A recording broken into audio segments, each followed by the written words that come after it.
Stanis Louabeya, analyste politique et communicateur du parti MPC, est notre premier invité.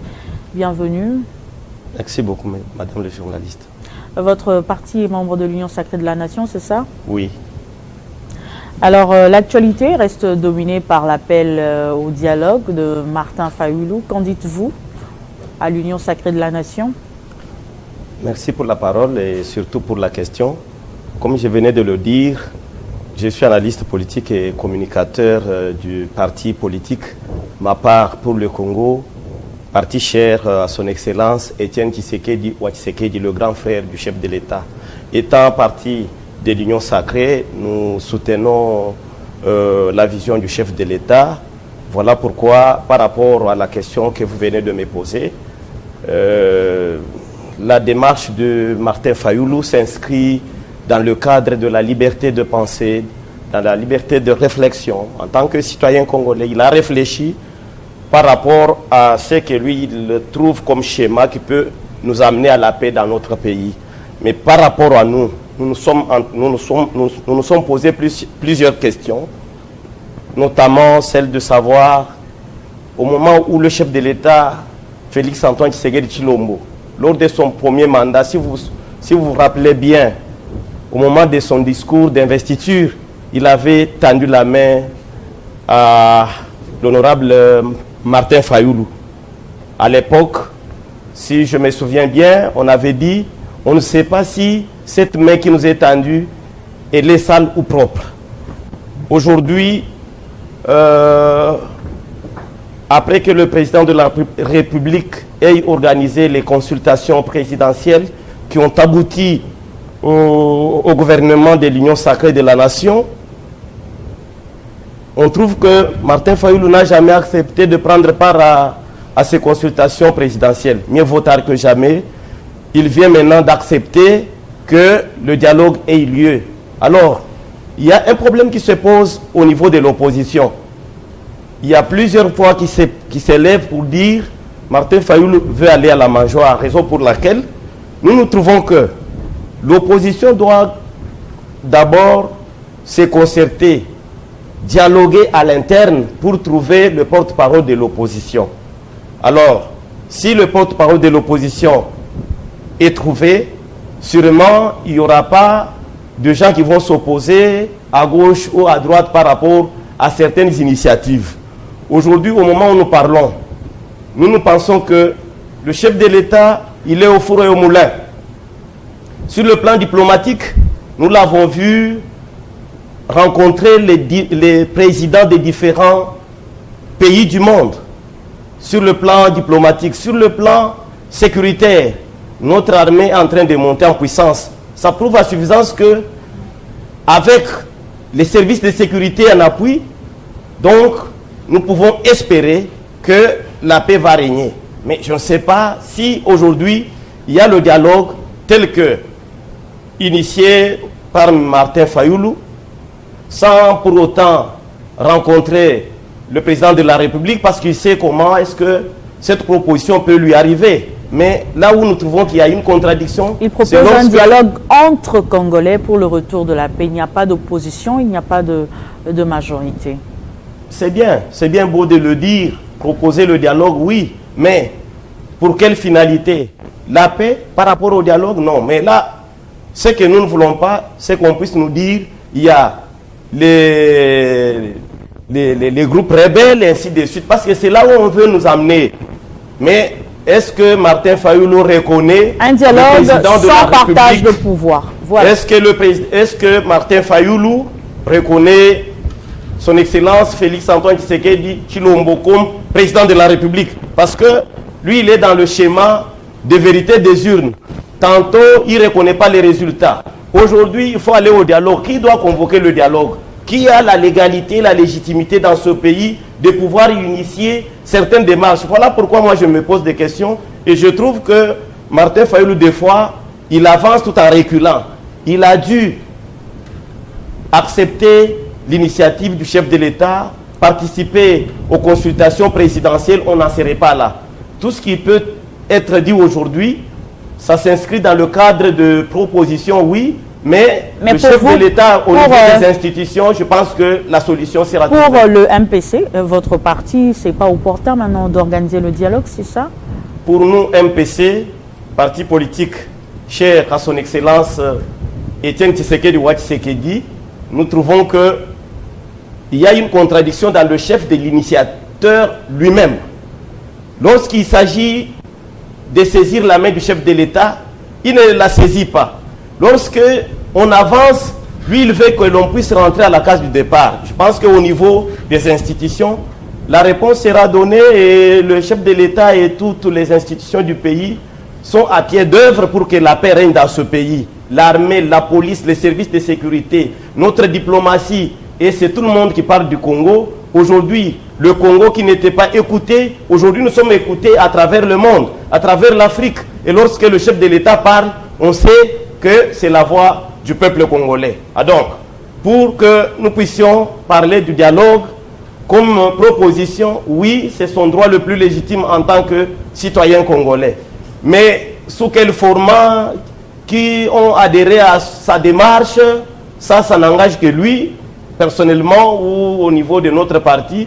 Nous pensons que mieux vaut tard que jamais. Il vient d'accepter tout ce qui se passe dans notre pays, en commençant par le président de la République, Félix Tshisekedi Tshilombo, comme son président, élu. Il ne l'a pas dit. Il l'a pas dit. Mais il ne l'a pas dit. Il ne propose pas un dialogue, il propose un dialogue entre Congolais, pas entre présidents, opposants, en quelle qualité il va, président de l'Assemblée nationale. En quelle qualité il va convoquer? Ça, c'est pourquoi je qualifie ça d'une proposition. C'est une proposition. Il n'a pas la qualité de convoquer le dialogue dans notre pays parce que l'unique institution qui est dirigée à la fois par un individu, c'est l'institution président de la République. Le président de la République est élu au suffrage universel direct pour un mandat de 5 ans. Son mandat, il est en cours. En dehors de lui, il n'y a personne qui est responsable du bilan ou de quelconque initiative. Aujourd'hui, si un Congolais propose une voie à suivre pour trouver la solution à un problème quelconque qui se pose dans notre pays, c'est tout à fait logique, c'est son droit le plus légitime. Mais là où le problème se pose, c'est que, est-ce que les mêmes qui ont toujours refusé la main tendue du chef de l'État pour trouver des solutions au pays, pour qu'ensemble nous puissions relever le défi sécuritaire, économique et consort, puissent aujourd'hui nous emballer dans sa démarche à lui, même si peut-être c'est ce que le chef de l'État a déjà fait. Moi, je pense que, à mon humble avis, c'est une question qui est déjà vidée de toute sa substance. Donc, pour vous, le dialogue n'est pas indispensable pour le retour de la paix en RDC? J'ai dit le dialogue pour nous, au stade actuel, par rapport à tous les efforts fournis par le chef de l'État dans ce pays. Souvenez-vous, lorsqu'il a organisé les consultations présidentielles, n'est-ce pas que certains opposants, tous ceux-là qui avaient soutenu Martin Fayoulou en 2018, lors des élections, tous, presque tous, ils ont saisi la main du chef de l'État. Ils font route ensemble avec le chef de l'État aujourd'hui. C'est Martin Fayoulou qui est resté seul. Il y en a d'autres qui avaient accepté. On a cheminé ensemble en cours de route pour un agenda politique. Ils ont fait marche arrière pour se présenter aux élections. Mais ça ne dit pas qu'ils n'avaient pas saisi la main tendue du chef de l'État. Ils étaient avec nous avant d'aller à l'opposition, battre campagne pour maintenant tourner autour du pot. Maintenant que vous écartez le dialogue, alors pour vous, quelles sont les pistes de solution pour le retour de la paix au pays? Le dialogue, si nous disons, nous ne voulons pas soutenir la démarche de Martin Fayoulou, c'est par rapport à la contradiction. Au niveau national, en ce qui concerne cette question, le chef de l'État et toutes les institutions de la République sont en train de travailler et les résultats sont là.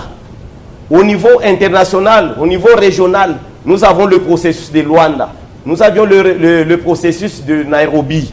Alors, par là, Martin Fayoulou voudrait que que l'on abandonne le processus de Luanda et d'autres processus régionaux pour suivre ce que lui il veut. Je pense que non, il y a lieu qu'il puisse lui-même être réaliste.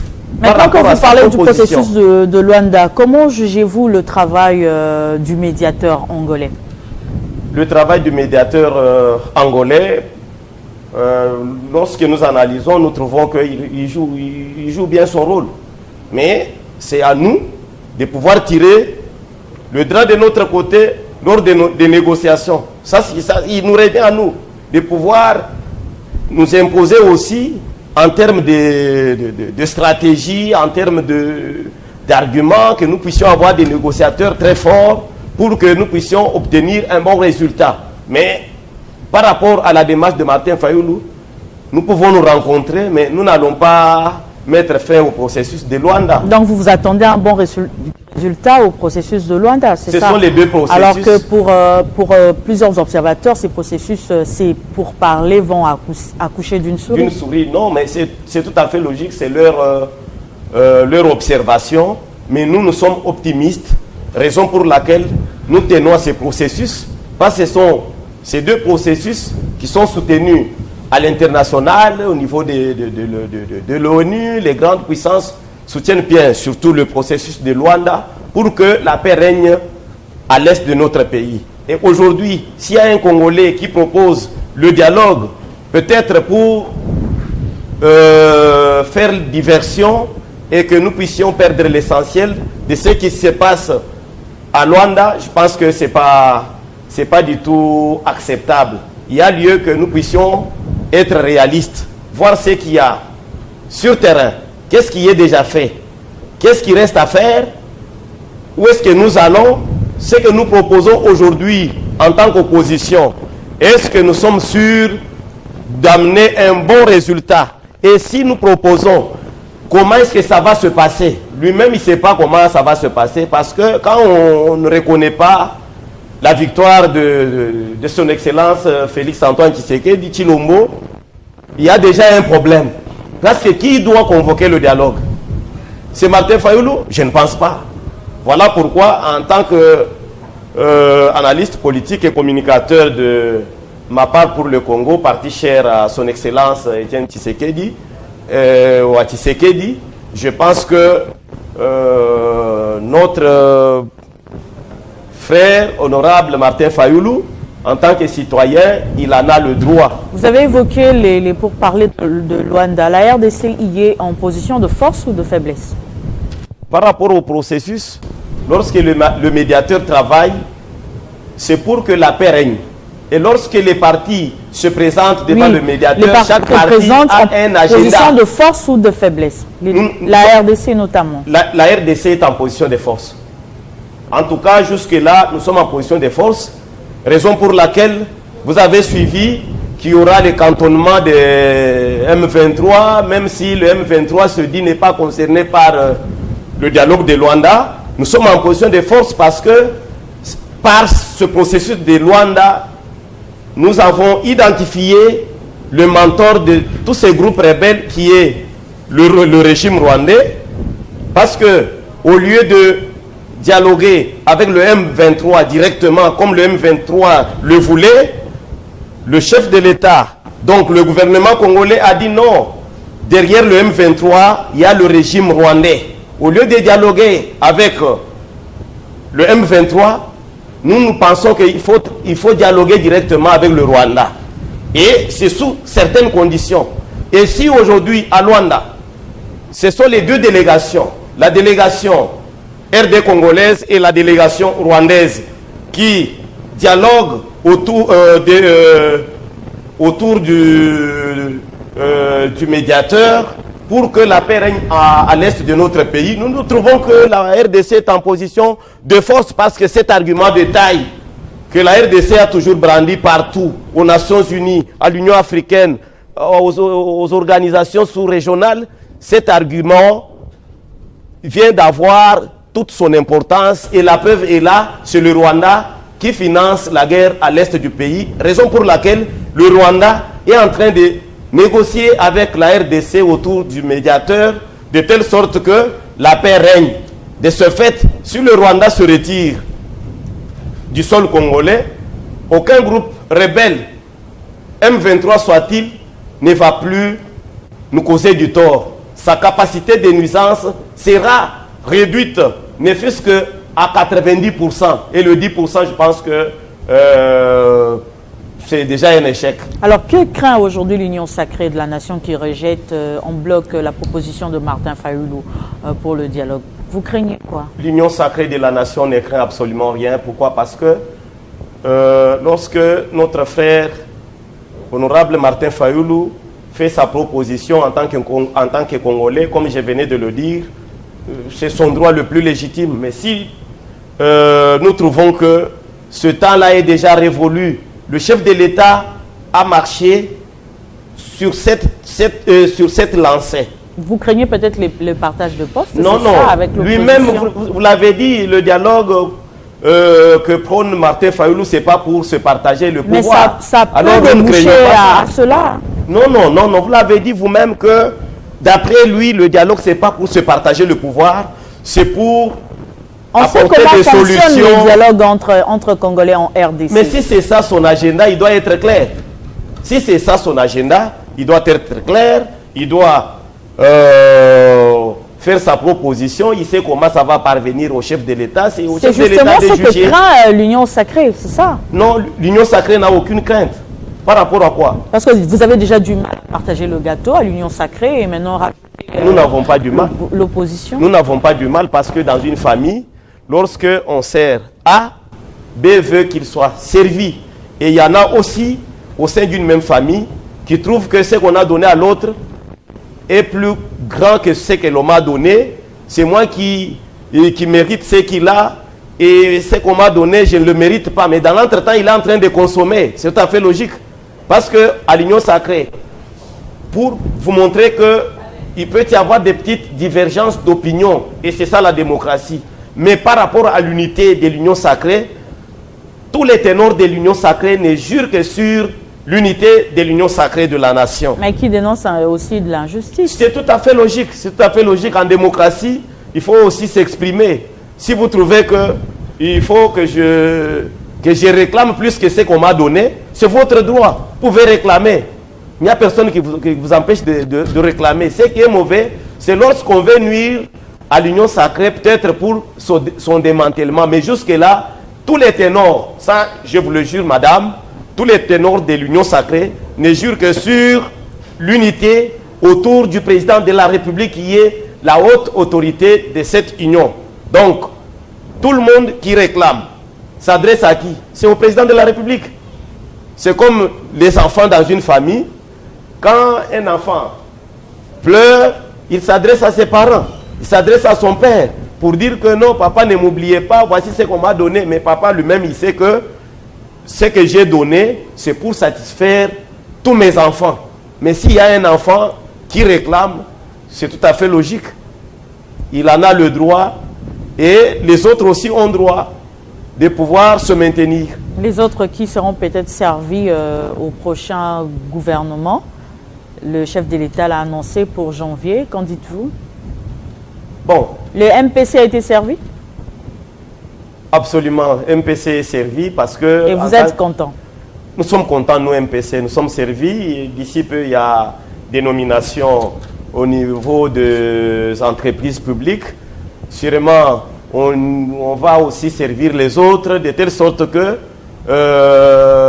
qu'il n'y ait pas de frustration telle que les autres qui ont déjà eu, mais qui trouvent que ce qu'ils ont eu ne convient toujours pas. Donc, à ce stade, nous, MPC, au nom de notre initiateur, son Excellence Étienne Tshisekedi Tshisekedi, nous sommes satisfaits et nous sommes en train de soutenir la vision du chef de l'État, toutes ses actions, et nous disons au peuple congolais que le chef de l'État, il est à la hauteur, et comme tous les fils de Sphinx de Limété, le patriarche Étienne Tshisekedi d'heureuse mémoire, même s'il ne parle pas trop politique, croyez-moi, ils ont la politique dans l'ADN.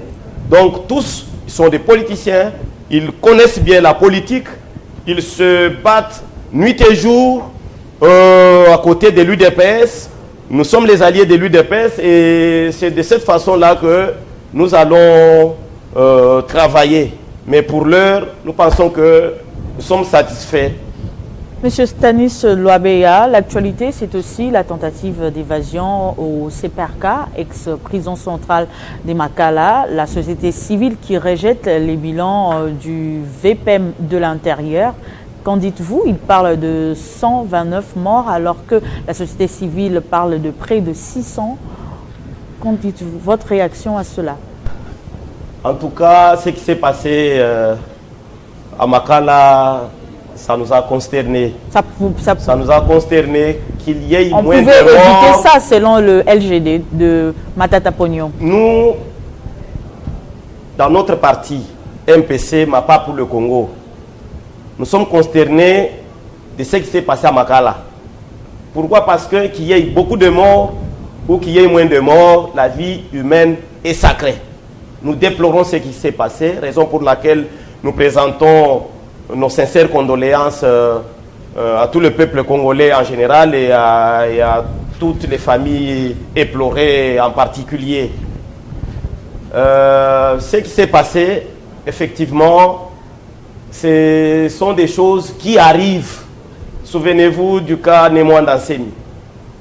Vous vous en souvenez, la manière dont les choses s'étaient passées. Aujourd'hui, nous l'avions aussi déploré. Aujourd'hui, quand ça se répète, je pense que ce n'est pas une bonne chose. Mais ce que nous pouvons attendre jusqu'à ce jour, au moment où nous parlons, c'est l'enquête qui est en cours pour savoir les responsables, les commanditaires qui sont à la base de tout ça. Mais comme l'enquête n'est pas encore terminée, il y a lieu de rester sur notre soif pour que les autorités compétentes fassent leur travail en toute indépendance aussi. Ça ternit quand même, cette affaire ternit quand même l'image des autorités, vous ne pensez pas? Ça nécessite les réformes. C'est question de voir... Quelles réformes notamment, des propositions? Vous en avez?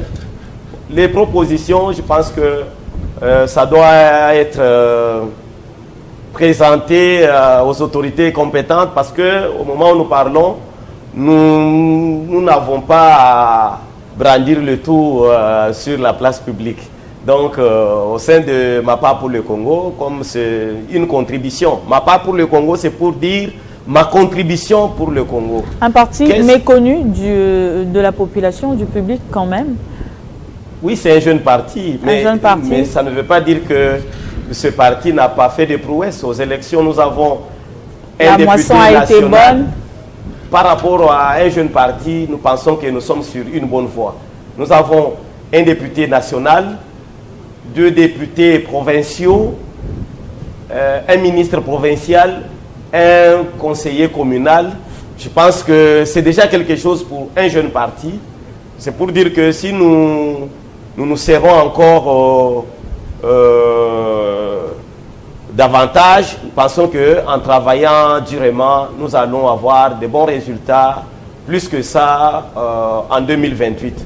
Donc, pour un jeune parti, pensons que c'est déjà un bon départ. Parce qu'il y a des anciens partis politiques qui sont allés, qui sont sortis réduits. Ils n'ont pas eu ni député, ils n'ont eu ni député, ni conseiller communal. Mais si nous qui sommes jeunes partis, nous pouvons avoir cette moisson, je pense que c'est déjà une très bonne chose. Voilà pourquoi nous remercions tout le peuple congolais pour le soutien par rapport à ce que nous avons eu. Parce que si le peuple congolais ne soutenait pas notre cher parti, nous n'aurions jamais eu ce résultat-là. C'est-à-dire, si nous avançons encore plus avec le travail, nous aurons le résultat. Comment c'est structuré? Vous avez un président, autorité morale, secrétaire général, Ligue des femmes, Ligue des jeunes. C'est structuré comment? Toutes les structures sont en place. Le président qui est notre initiateur. Nous avons le secrétaire général. Nous avons la Ligue de femmes, la Ligue des jeunes. Et aussi les associations affiliés à notre cher parti. Donc, nous sommes là, nous sommes en train de nous implanter à travers toute la République. sûrement vous serez surprise demain ou le lendemain par rapport à ce que nous allons faire parce que nous en avons la volonté. Stanis Loabeya, merci d'avoir répondu à notre invitation. C'est moi qui vous remercie. On va prendre le deuxième invité.